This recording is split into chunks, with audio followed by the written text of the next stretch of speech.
Maussan Televisión. Buena televisión.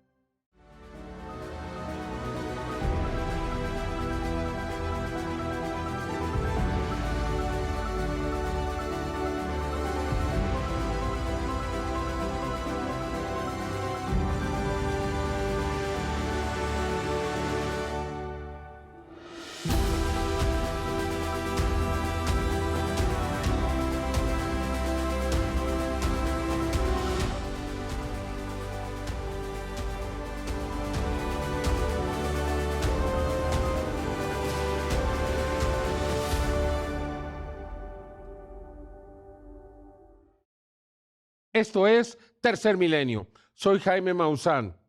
Existe un poder oculto dentro del gobierno de los Estados Unidos. Un gobierno secreto. Un gobierno que fue creado desde el 24 de septiembre de 1947 y que en los últimos meses ha quedado nuevamente manifiesto que no están dispuestos a aceptar la desclasificación del fenómeno que ahora ellos llaman anómalo no identificado, que todos conocemos como ovnis o extraterrestre. En los últimos días se han estado cancelando audiencias. Algunas de las que se han realizado han sido obstaculizadas, desacreditadas. Recientemente Luis Elizondo fue también desacreditado. Este hombre que desde el 2017 había venido dando la información más valiosa para considerar la posibilidad de una desclasificación, para demostrar que el gobierno de Estados Unidos oculta información, que dio paso a el testimonio de David Grosh, que nos dijo a todos que había naves, que había cuerpos recuperados y que todos esperábamos que estábamos ya en la recta final.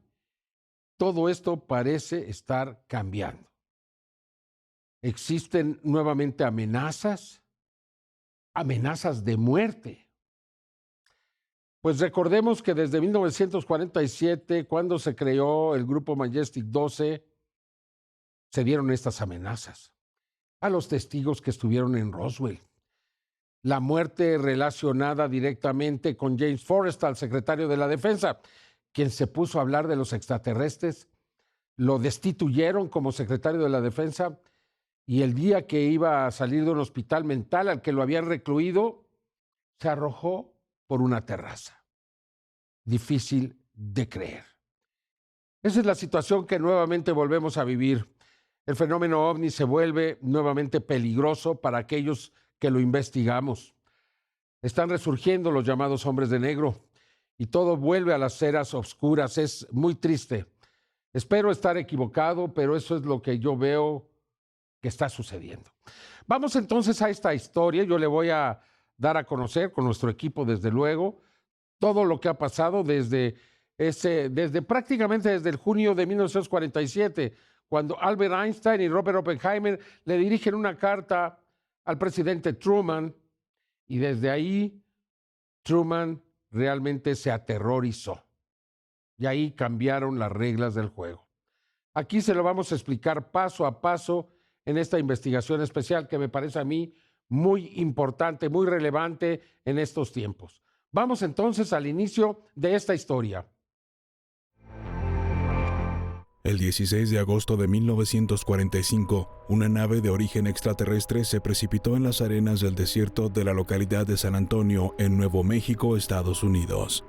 Este incidente ocurrió exactamente un mes después de la detonación de la primera bomba atómica de la historia, la cual fue desarrollada en el Laboratorio Nacional de Los Álamos, localizado muy cerca del punto donde ocurrió el incidente y donde se realizó dicha prueba.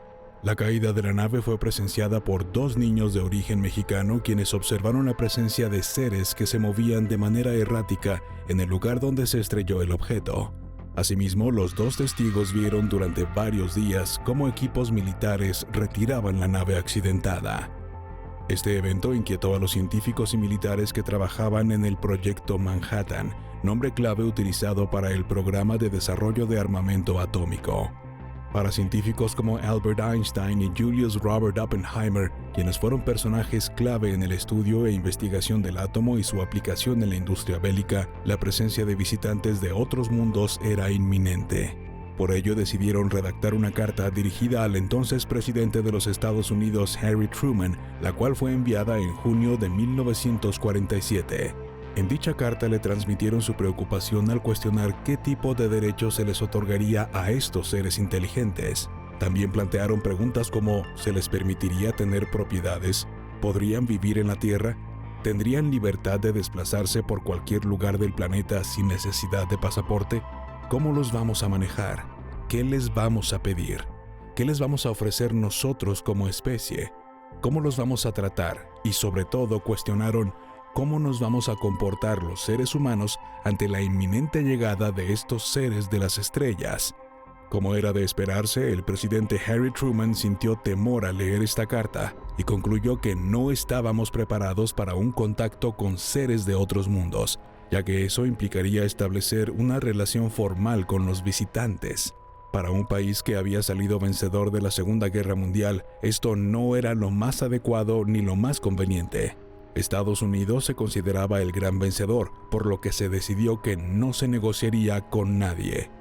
Después de que esta carta llegó a manos del presidente Truman, se giró una orden desde Washington a las esferas militares. No se debía decir nada. Se mantendría la negación de estos hechos y no habría reconocimiento oficial de una visita extraterrestre. Fue entonces que, en los primeros días de julio de 1947, ocurrió el célebre caso Roswell, donde, de acuerdo con la información disponible, habrían caído 2 naves no humanas, también muy cerca del Laboratorio Nacional de Los Álamos. Ante esta escalada de acontecimientos, se sentaron las bases para la creación de un comité secreto encargado de investigar, analizar y censurar todo lo relacionado con visitantes de otros mundos. Es decir, el tema fue declarado un asunto de seguridad nacional. En un memorándum fechado el 24 de septiembre de 1947, dirigido al secretario de Defensa James Forrestal, el presidente autorizó la puesta en marcha del comité secreto que, más adelante, se conocería como el Majestic 12. El documento decía lo siguiente: de acuerdo a nuestra reciente conversación sobre este asunto, por medio del presente queda usted autorizado para proceder en su empresa con toda la debida rapidez y precaución. A partir de este momento, este asunto debe ser referido solamente como Operación Majestic 12. En la investigación que realizó directamente en Roswell, el periodista Jaime Maussan tuvo oportunidad de entrevistar a la señora Frankie Rowe, quien siendo niña tuvo material de una de las naves estrelladas y cuyo padre, que pertenecía al grupo de bomberos de la localidad, estuvo en el lugar del accidente.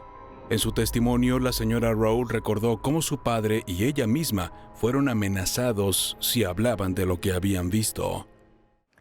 They first tried to convince me I didn't know anything, I didn't see anything, and I didn't hear anything, and I kept insisting I did, because we were taught you couldn't lie. And when he insisted, you don't know anything at all. And he finally said, if you don't understand that you don't know anything, I'll tell you what will happen to you. He said, you know, we had 2 POW camps here during World War II. This is very shortly after World War II was over that this all happened. And he said, you can be taken from your parents. We'll send them to one of the POW camps. We'll send all of the kids to the other. And one was south of Roswell called Orchard Park, and the other one was in Artesia. And the Artesia camp was not actually a POW camp, it was the Japanese internment camp for the Japanese citizens.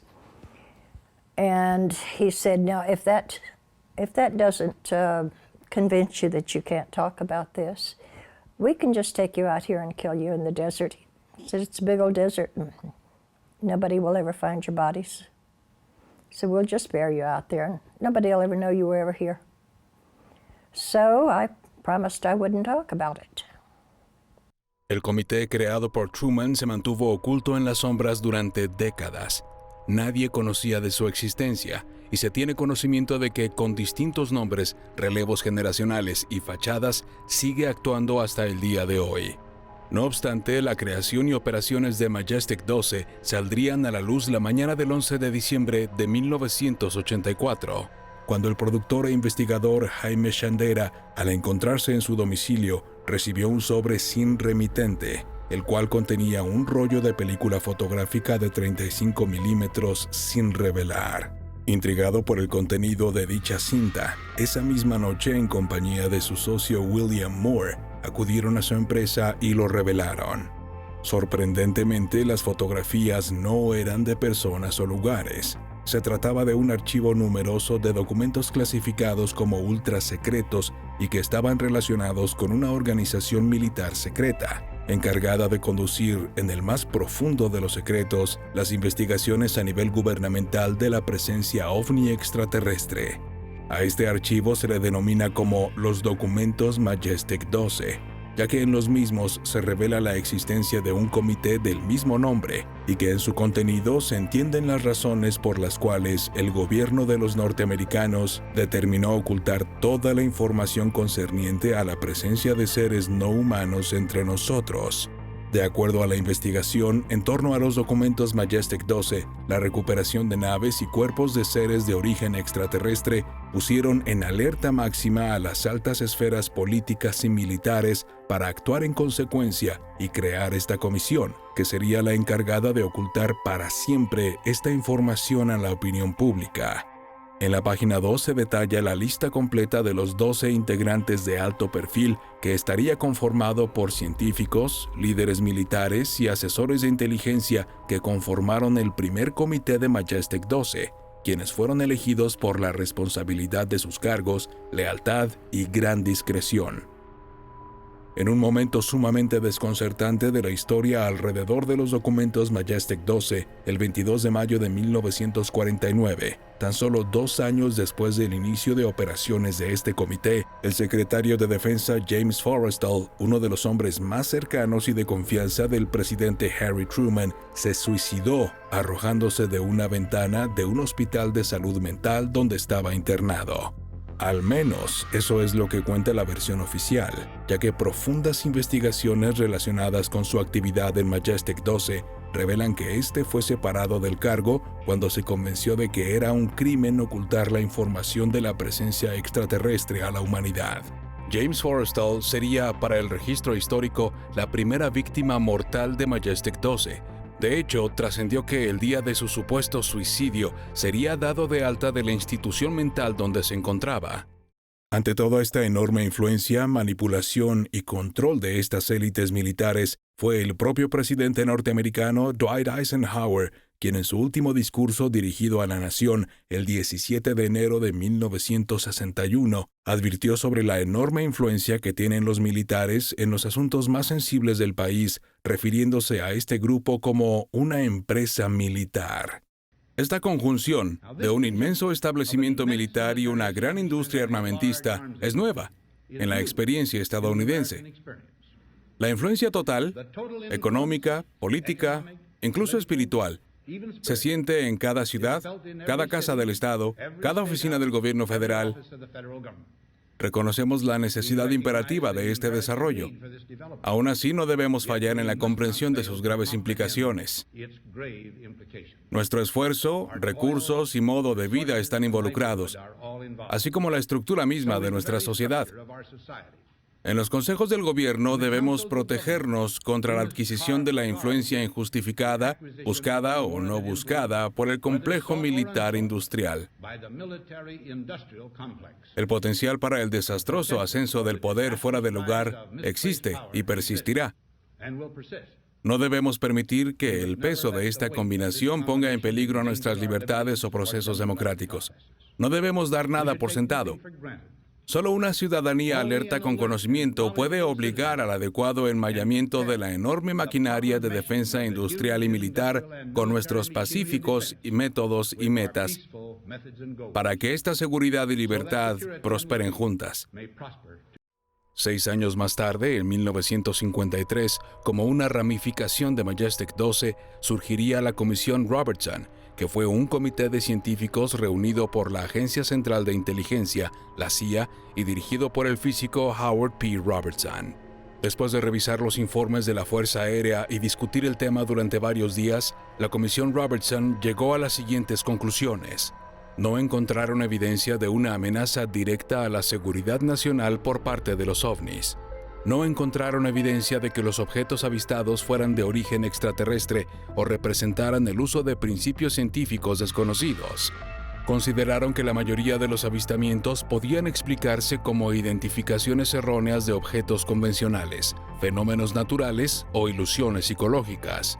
La Comisión Robertson hizo varias recomendaciones, incluyendo lanzar una campaña de educación pública para desacreditar los informes de ovnis y reducir el interés público en el tema, utilizando el cine, el radio y la televisión, así como medios impresos.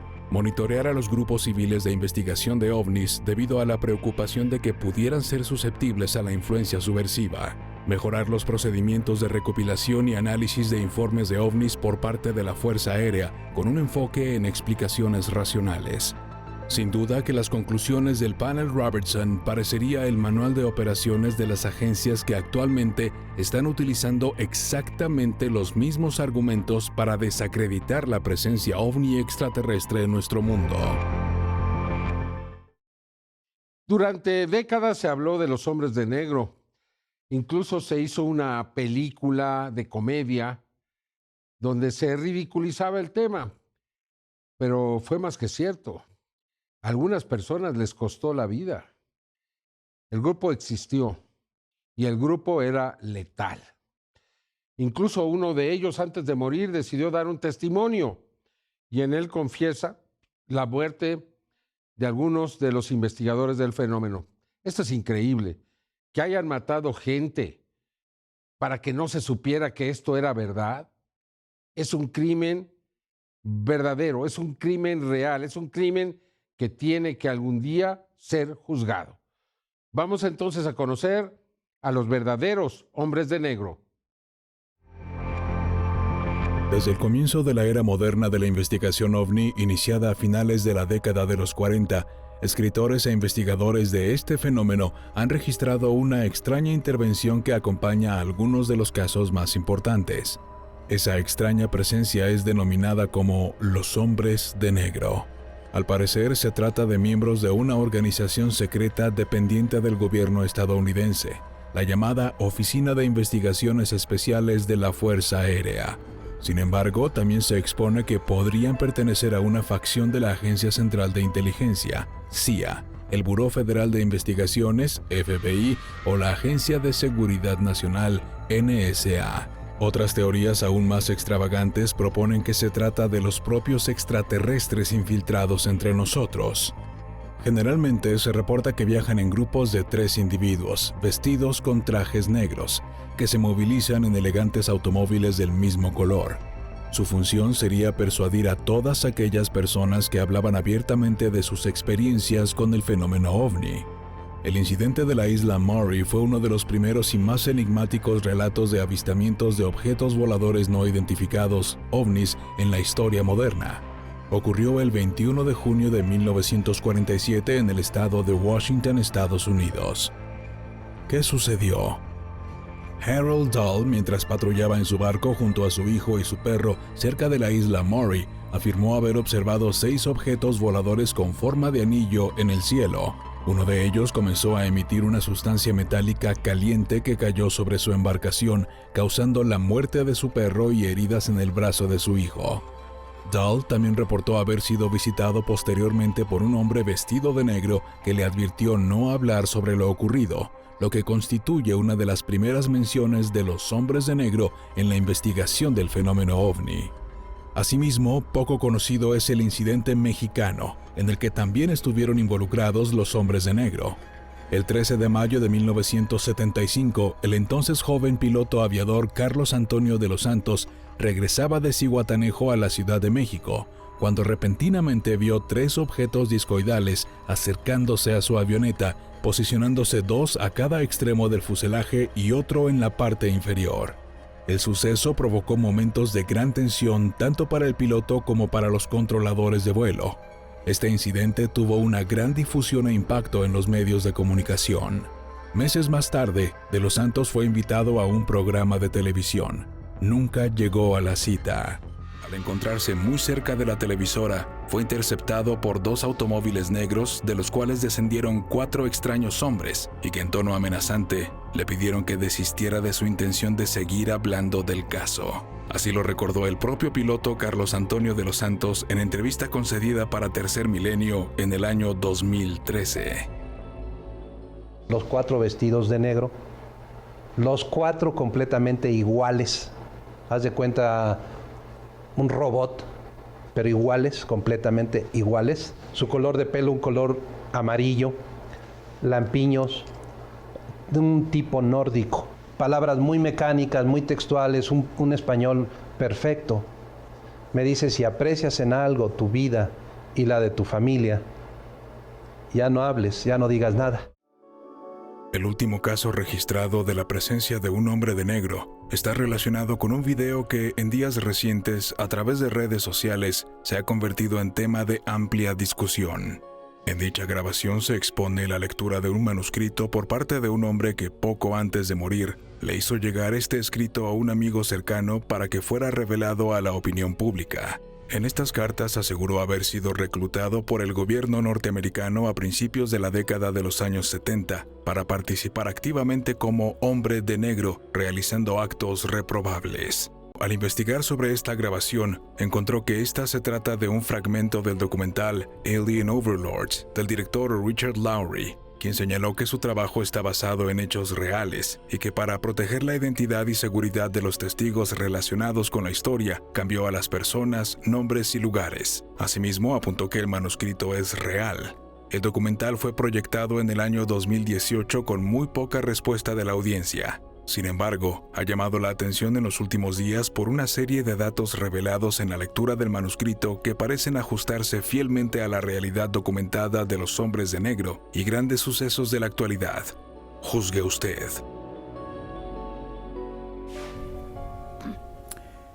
My name is Joseph Spencer. From May 1970 to October 1997, I served the United States government as a top secret operative, but not in a category that is commonly known or understood. I was known as a man in black. This transition in my life happened in 1970. The senior black project director was William T. Latham, who had worked under CIA Executive Director Richard Schlesinger. Latham stated that I was the perfect candidate for my new position. I was a foster child, and I had no connections to existing relatives. I had no friends or social life. It was easy for them to erase my past and provide me with a new identity. My assignments largely dealt with UFO sightings and crash sites. In August of 1971, I witnessed my first UFO crash site just north of Edwards Air Force Base in California. Inside the craft were 3 grayed humanoids, 2 dead, 1 still alive. Also in the craft was a human female abductee. The alien humanoids were transported to the base, but 2 witnesses had arrived before us and took several photographs. The first surrendered his camera, but the second fled. When we apprehended him, he resisted, and I was ordered to silence him, which I did. A good majority of the victims were ufologists and whistleblowers. Among the ufologists I personally silenced were Paul William Cooper, Milton Vigay, Claude Monroe, Anthony Vargas, and noted documentarian Samantha Willis. En el manuscrito, de acuerdo al hombre de negro, se habla del papel que jugó el presidente de los Estados Unidos, Dwight Eisenhower, quien la historia señala como el mandatario que pactó una alianza con seres provenientes de otros mundos en un convenio conocido como el Tratado de Grenada. In 1954, Dwight Eisenhower signed what's known as the Grenada Treaty with the alien gray race. In exchange for shared alien technologies, the Greys were allowed to abduct a number of humans annually for medical examination. The Greys also demanded anonymity from the public. A short time later, human technology took a giant leap forward with circuit chips, fiber optics, and lasers. The Grenada Treaty is still active today, but the number of human abductions has increased, despite objections from the world governments. queda claro que desde que se comenzó a investigar el fenómeno ovni hace ya más de 70 años, existen oscuros intereses por parte de alguna agencia, o tal vez de alguna raza extraterrestre que está decidida a negar y silenciar los intentos por revelar la existencia de vida extraterrestre en nuestro mundo. Muchos de nosotros crecimos con la ilusión de que el gobierno de los Estados Unidos estaba investigando honestamente este fenómeno tan extraño, estas naves que eran fotografiadas o filmadas, no existía el video, y entonces se decía que en el libro azul todo iba a quedar resuelto. Y así lo esperamos por muchos años. Finalmente, en 1969 fue cerrado el libro azul, 701 casos nunca fueron resueltos, pero simplemente se consideró que el fenómeno no tenía ningún valor, que si es que fuese verdad, no importaba, porque realmente no había nada que aprenderle ahí y por el otro lado no era peligroso. Podíamos olvidarnos de él, que fue lo que aparentemente hizo el gobierno de los Estados Unidos, nada más lejos de la verdad. Conozcamos entonces la verdadera historia del libro azul. A continuación, examinaremos dos proyectos que estuvieron estrechamente relacionados y que claramente tenían la intención de desacreditar el tema de la presencia ovni extraterrestre. El primero fue denominado como el Informe Kandan, que fue el resultado de un proyecto financiado por la Fuerza Aérea de los Estados Unidos y llevado a cabo entre 1966 y 1968 por un equipo de científicos de la Universidad de Colorado bajo la dirección del físico Edward U. Kandan. Su objetivo era realizar un supuesto análisis científico exhaustivo de los avistamientos ovnis. El estudio, titulado formalmente Scientific Study of Unidentified Flying Objects, examinó cientos de casos provenientes del proyecto Libro Azul de la Fuerza Aérea y de organizaciones civiles. Continuando con las directrices recomendadas por el Comité Robertson de 1953, este informe determinó que el estudio de los ovnis no había aportado conocimientos científicos significativos y que era improbable que futuras investigaciones en este campo condujeran a descubrimientos importantes. Además, consideró que la hipótesis de que los ovnis fueran naves de origen extraterrestre era la menos probable. El informe Kandan concluyó que los ovnis no representaban una amenaza para la seguridad nacional de Estados Unidos. A pesar de su influencia, el informe fue objeto de críticas por varios motivos, ya que de los aproximadamente 25,000 informes disponibles, solo se analizaron en detalle 59 casos, y alrededor de un tercio de ellos no pudieron ser explicados satisfactoriamente. En 1969, la Fuerza Aérea no dudó en utilizar las conclusiones del informe de la Comisión Kandan para justificar el cierre de su programa de investigación de ovnis, conocido como Blue Book, el Libro Azul, el cual inició operaciones en 1952 ante la enorme y creciente presencia de ovnis en Estados Unidos. Sin embargo, al igual que los proyectos que lo antecedieron, lejos de buscar la verdad, también tenía el objetivo de desacreditar y fomentar el desinterés en la opinión pública. Escuche en esta entrevista del año de 1966 cómo el mayor Héctor Quintanilla, jefe del proyecto Blue Book, y el coronel Lawrence Tacker, de manera que podemos considerar como cínica, señalan abiertamente seguir las directrices marcadas por la Comisión Robertson en 1953, y que recomendaba el descrédito de la presencia ovni extraterrestre en nuestro mundo. Mayor Quintanilla, ¿cuáles son los objetivos del proyecto Libro Azul? Los objetivos del programa son dobles. Son los mismos desde 1953, cuando se redactó el reglamento. En primer lugar, intentar determinar si el fenómeno ovni representa una amenaza para la seguridad de Estados Unidos. Y en segundo lugar, determinar si el fenómeno ovni presenta avances tecnológicos que puedan convertirse en investigación y desarrollo. La Fuerza Aérea ha sido acusada ocasionalmente de ocultar información sobre ovnis. ¿Qué tiene que decir al respecto? Estas acusaciones son completamente falsas. De hecho, la Fuerza Aérea de los Estados Unidos publica periódicamente estadísticas sobre el fenómeno ovni a través del Departamento de Prensa del Departamento de Defensa, y siempre hemos honrado a los medios acreditados cuando quieren investigar un avistamiento específico. No hay nada que ocultar, no hay nada que ocultar en absoluto. ¿Hay algo en los archivos, ya sea clasificado o no clasificado, que indique la posible presencia de visitantes extraterrestres?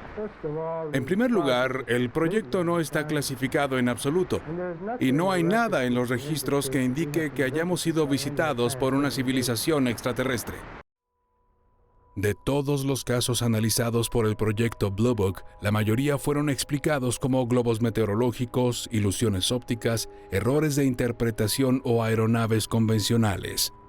Sin embargo, 701 incidentes quedaron sin explicación, y son esos casos que, de acuerdo a múltiples investigadores, son los que estarían relacionados con encuentros extraterrestres. En 1969, el proyecto Blue Book fue cerrado oficialmente. La Fuerza Aérea concluyó que los ovnis no constituían una amenaza, que no había evidencia de que se tratara de tecnología más avanzada que la humana y que no se podía establecer ninguna conexión con visitas extraterrestres. Pero no todos estuvieron de acuerdo con esa conclusión. El Dr. Joseph Allen Hynek, reconocido científico que participó en Blue Book, ya retirado del proyecto, afirmó que la investigación fue superficial y diseñada más para calmar a la opinión pública que para buscar la verdad. Décadas después, el misterio continúa. Nuevos informes, declaraciones oficiales y videos filtrados han reavivado el interés global por el fenómeno ovni, y analistas e investigadores han concluido que el proyecto Blue Book fue otro intento de desacreditación de la presencia ovni extraterrestre en nuestro mundo, y que sentaría las bases para que en la actualidad se siga negando esta realidad en base a los criterios establecidos por la organización del Libro Azul. Uno de los casos que más molestan a los herederos de Majestic 12 y el Libro Azul es el contactado de origen suizo Edward Albert Meyer, conocido mejor como Billy Meier. Billy ha mantenido contacto con estos seres por décadas. Sin embargo, existen quienes han querido silenciar a Meier, y hasta el año 2024 se habían producido 25 intentos de asesinato contra él, muchos de ellos en presencia de testigos. El coronel retirado de la Fuerza Aérea de los Estados Unidos, Wendell Stevens, quien fue uno de los principales investigadores del caso, se encontraba con Billy el 11 de mayo de 1980 cuando ocurrió uno de estos atentados. Salimos a tomar el aire fresco y había un asiento de auto junto a la puerta. Nos sentamos ahí y justo cuando nos sentamos con el señor Meier junto a mi hombro izquierdo, de repente sintió un jalón sobre mi regazo, así. Se fue y empezó a hacer así y le dije, ¿qué pasa? ¿Te dio un infarto? Y cuando estaba en mi regazo sentimos escombros en el pelo y pensé que era una rata en las vigas. En ese momento oímos el disparo. Ya nos habían rociado con arena y entonces oímos el disparo. Dijo que era un disparo, se giró y vio un agujero nuevo en la pared. Metió el dedo y dijo que estaba caliente y dijo, busquemos la bala. Se levantó, sacó el asiento de coche y encontró la bala detrás. Uno de los primeros intentos de asesinato contra Meier ocurrió en los años 60, cuando Billy se encontraba en Merauli, India, con el entonces presidente de ese país, el Dr. Radhakrishnan, amigo personal de Billy y del monje Dharmavara, fundador del monasterio Ashoka, donde Billy se hospedó varias veces. En aquella ocasión, Billy fue herido levemente en uno de sus brazos, y por iniciativa del Dr. Radhakrishnan se levantó un acta. Otro de los ataques ocurrió el 5 de enero de 1976 en Suiza, cuando Billy habitaba en otra propiedad. Alrededor de las 7:30 p.m., alguien le disparó a través de la ventana de su oficina. Afortunadamente la bala no le dio y terminó golpeando el techo. El 27 de mayo de 1976 ocurrió uno de los atentados contra Meier más conocidos. Billy afirma que soñó durante varias noches que alguien le disparaba, y es por ello que se colocó una gruesa placa de metal colgada a su cuello y oculta en una libreta. Cuando finalmente ocurrió el atentado y la bala rebotó, el atacante salió corriendo y Billy tomó su propia pistola y literalmente le voló el sombrero de la cabeza. Los ataques contra Mayer continuarían, ocurriendo uno de los más recientes en el año 2022 en presencia de 2 testigos, lo que inevitablemente nos lleva a preguntarnos por qué, si según los críticos y escépticos el caso de Billy Mayer es falso, hay un interés tan grande en silenciarlo.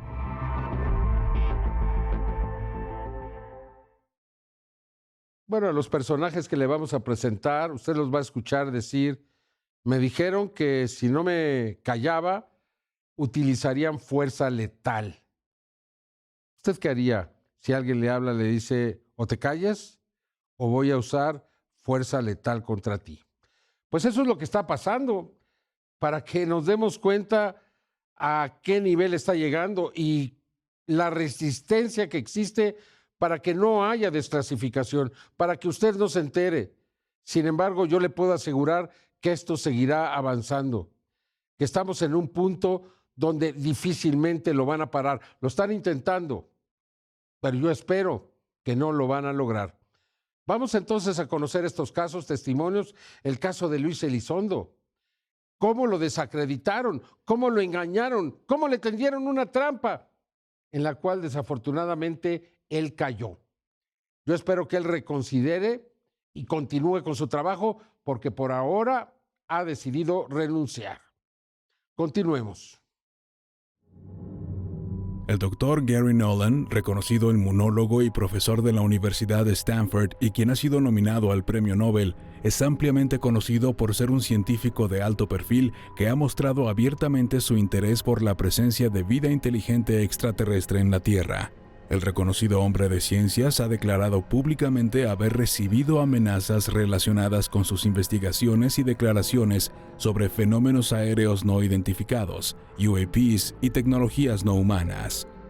En el mes de marzo del año 2025, en el programa de internet That UFO Podcast que conduce Edison Edhart, Gary Nolan señaló cómo empresas aeroespaciales y personas dentro de las más altas esferas del gobierno censuran la información y amenazan a los testigos. Había una ley de divulgación de UAP que literalmente tiene 60 páginas y lo enumera todo, desde que se van a divulgar toda la ingeniería inversa de la tecnología alienígena. Literalmente dice que en la ley se va a divulgar toda la información. Se va a establecer una junta, a la que yo sería nominado, para supervisar la divulgación de la información de forma controlada. Estaba a punto de aprobarse. Pero entonces, créanlo o no, 2 congresistas republicanos,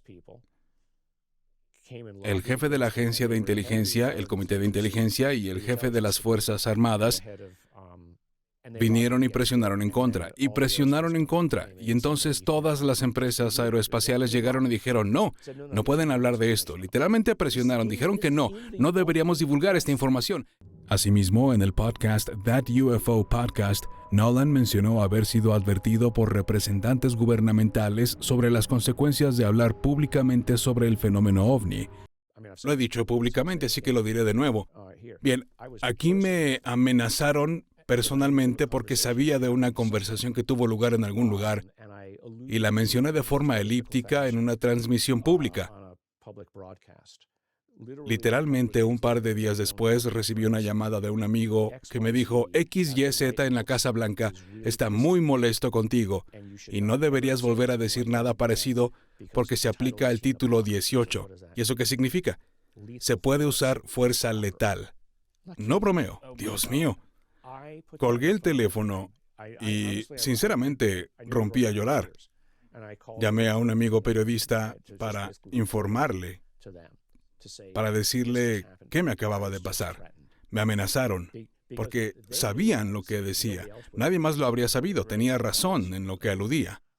Independientemente de si se trata de extraterrestres o no, si creen que estás divulgando su información confidencial, puede que no estés diciendo, bueno, no se suponía que lo supiera porque me lo dijo un amigo que no debía decírmelo. Durante el desarrollo de la audiencia pública en Washington el 26 de julio del año 2023, el mundo se vio conmocionado por las reveladoras declaraciones del señor David Grush, exmiembro de inteligencia de la Fuerza Aérea de los Estados Unidos, quien reconoció que el gobierno tiene bajo su resguardo naves, cuerpos y materiales de origen extraterrestre. Si cree que tenemos restos de naves estrelladas, como mencionó antes, ¿tenemos los cuerpos de los pilotos que conducían esta nave? Como lo manifesté públicamente en mi entrevista para News Nation, algunos biológicos llegaron con estas recuperaciones, ¿sí? ¿Los biológicos eran humanos o no humanos? No humanos, y esa fue la afirmación de la gente con conocimiento directo con quienes hablé y que aún siguen en el programa. Ante el nivel y lo sensible que resultaba esta revelación, el senador por Tennessee Tim Burchett en esta misma audiencia preguntó a David Grush si ha sido amenazado. Su respuesta dejó perplejos a los millones de personas que alrededor del mundo seguían la transmisión, ya que no solo reconoció que ha sido objeto de represalias, sino que han ocurrido atentados en contra de quienes han decidido hablar de la realidad de la presencia ovni extraterrestre en nuestro mundo. ¿Han enfrentado algún tipo de represalia por alguno de sus testimonios o algo en esta línea? Sí, debo ser muy cuidadoso de lo que digo a detalle porque existe una investigación abierta represiva a mi nombre como informante y no quiero comprometer esa investigación al informar de algo que pudiera ayudar a dar información a alguien, pero fue muy brutal y muy desafortunada. Algunas de las tácticas que usaron me lastimaron tanto en lo profesional como en lo personal, siendo honesto. Es muy desafortunado cuando se es el blanco, es cuando se aprovechan más. ¿Tiene algún conocimiento personal de gente que haya sido lastimada o herida durante sus esfuerzos por encubrir esta tecnología extraterrestre? Sí.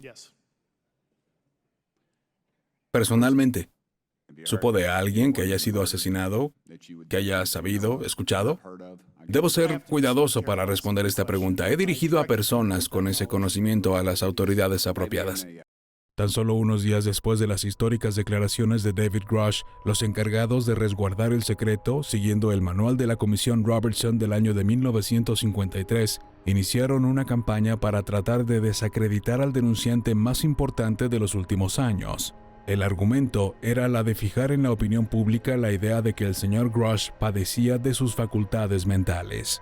Ante este panorama, el periodista Ross Coulthard, quien diera a conocer al mundo la historia de David Grush, en conferencia habló de sus temores fundados ante la posibilidad de que éste fuera víctima de un atentado mortal. No han amenazado mi vida, para nada.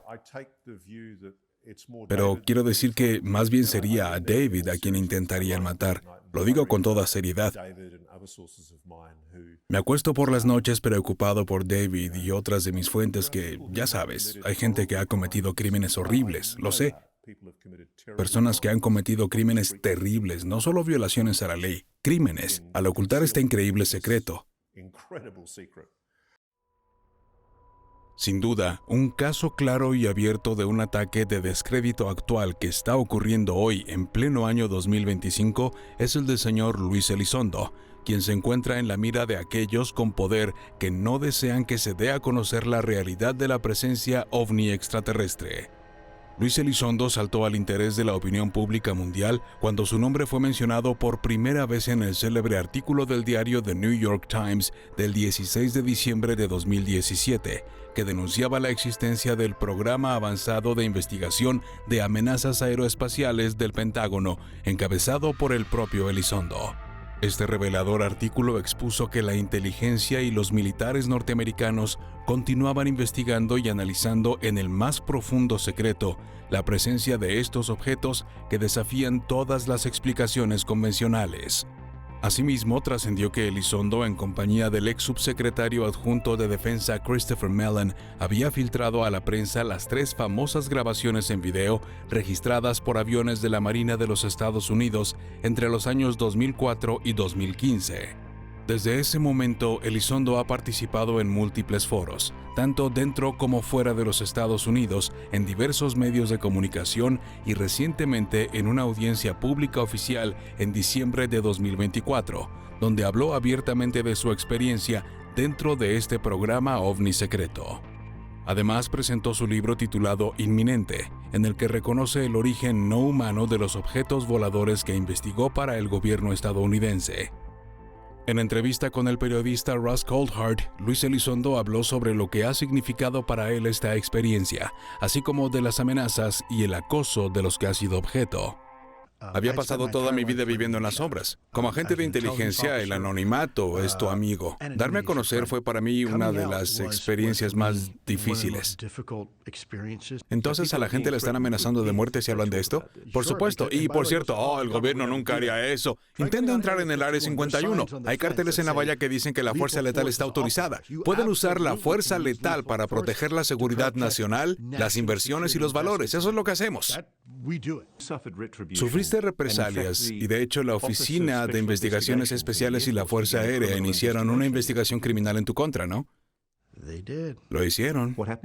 ¿Qué pasó con eso?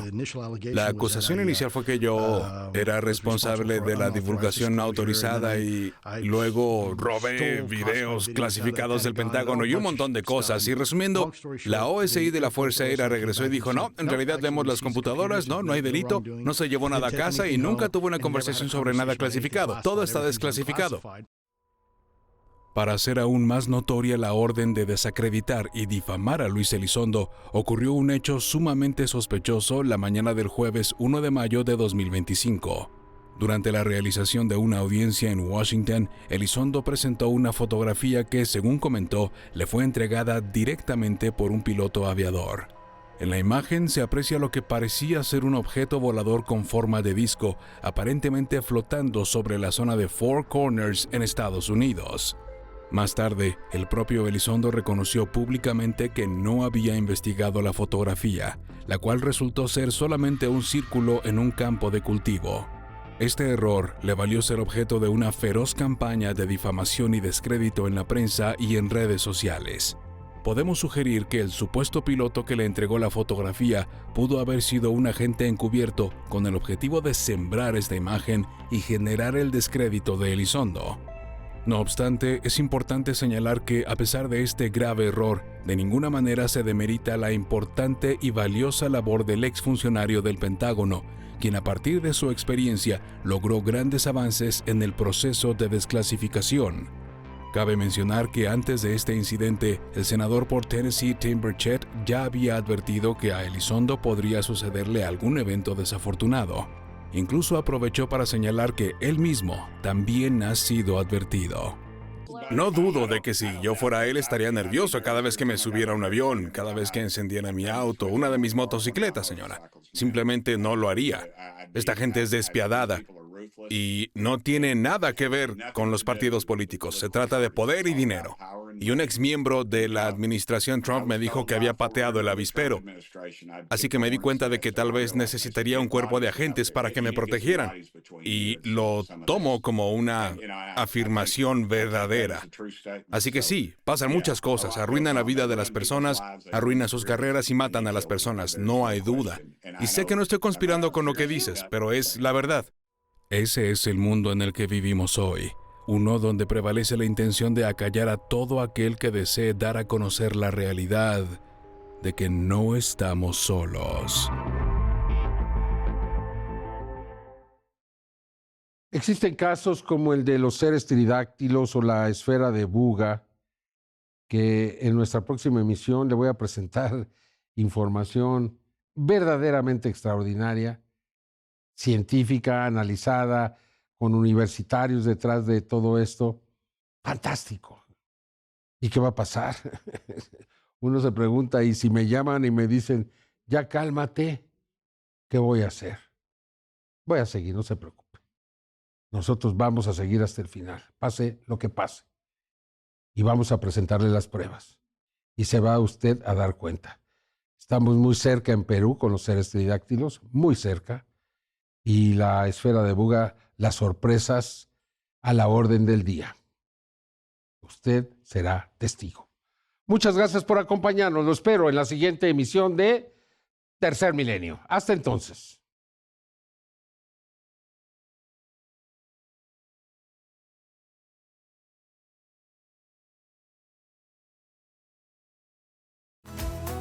Visita mausantelevisión.com y síguenos en todas nuestras redes sociales. Maussan Televisión, buena televisión.